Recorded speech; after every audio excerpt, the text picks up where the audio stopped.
Čau lidi, tady Tomáš z opravdového cestování. Opět jsem tady s dalším videem, tentokrát z kanceláře, trošku netradičně. A to protože jsme zjistili, že spousta z vás neví, jaký potenciál skrývá náš portál opravdové cestování.com.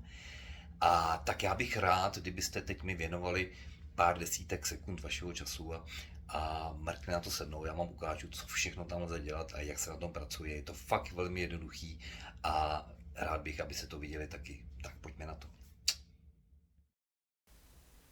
Takže na našem webu je několik rubrik, za prvé rady a tipy, kde se můžete rozvíjet něco o třeba parkování na letištích, kurzy korun a typy hotelových pokojů a tak dále. Jsou tam samozřejmě nějaké novinky, aktuality, zajímavosti, co byste potřebovali.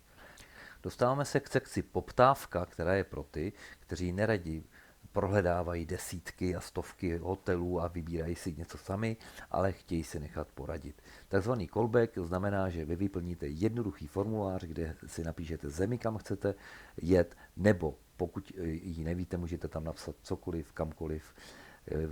Dáte jenom, jak chcete letět nebo jet, odkud chcete letět, letiště, preference stravy, nějaký pokoje, od kdy do kdy samozřejmě, kolik vás bude a vy nám to pošlete, no a my vám samozřejmě zpracujeme nabídku toho nejlepšího, co v těch daných destinacích je a pošleme vám to. A potom se budeme domlouvat dál, jestli zda vám to vyhovuje nebo nevyhovuje. No a pokud patříte mezi ty, kteří rádi objevují a rádi si vyhledávají sami, tak máme pro vás skvělou zprávu, protože už nemusíte prohledávat desítky cestovních kanceláří. U nás máte tisíce zájezdů od desítek cestovních kanceláří na jednom místě, a to tady. Protože zastupujeme desítky cestovních kanceláří, takže u nás najdete všechno, stačí si vybrat tak, jak to tady vidíte v této vyhledávací masce, kolik vás bude. Doporučujeme tady v ten poslední bod, což je minimální hodnocení, na to se zaměřit a opravdu vybírat rezorty, které mají dobré hodnocení. Ideálně 80% a výše. Pokud vám tak nezáleží úplně na komfortu, nemusíte vyplňovat a budete to mít od nejlevnějších. Potom po prokliku vám to nejde nějaké hotely, vy si můžete v levém sloupci ještě upřesnit, jestli chcete třeba tobogány, jestli chcete další nějaké věci, vzdálenosti a tak dále.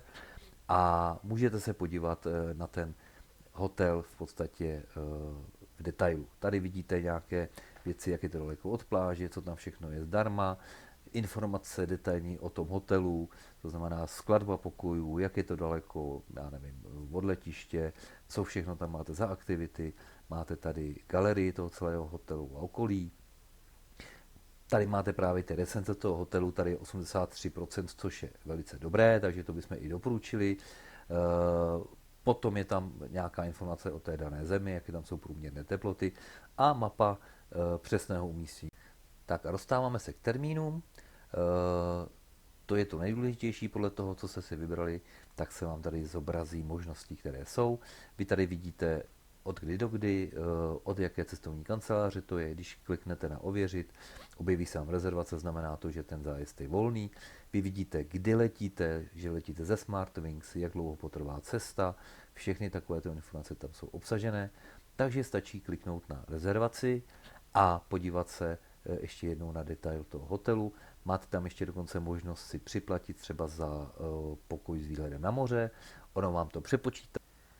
No a pak už stačí jenom zadat kontaktní údaje na objednatele a všechny, kdo se budou účastnit toho zájezdu a odeslat tu rezervaci. Ta rezervace je nezávazná, my ji zpracujeme, potvrdíme vám, že je opravdu volný termín přímo na cestovní kanceláři a potom se budeme domlouvat dál.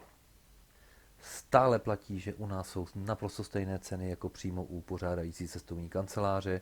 Navíc od nás dostáváte ten klientský servis zdarma, nějaký ty dárečky, který znáte. Tak co, přátelé, jednoduché, ne? Jak jednoduše si lze vybrat dovolenou. Nemusíte procházet desítky cestovních kanceláří, u nás máte všechno na jednom místě. No a kdybyste nebyli kamarádi vůbec s tím internetem a nechtěl se vám nikde nic vyhledávat ani psát, zkrátka můžete se u nás stavit na provozovně, sedneme si, popovídáme, něco určitě najdeme. Takže díky za sledování, mějte se a ahoj.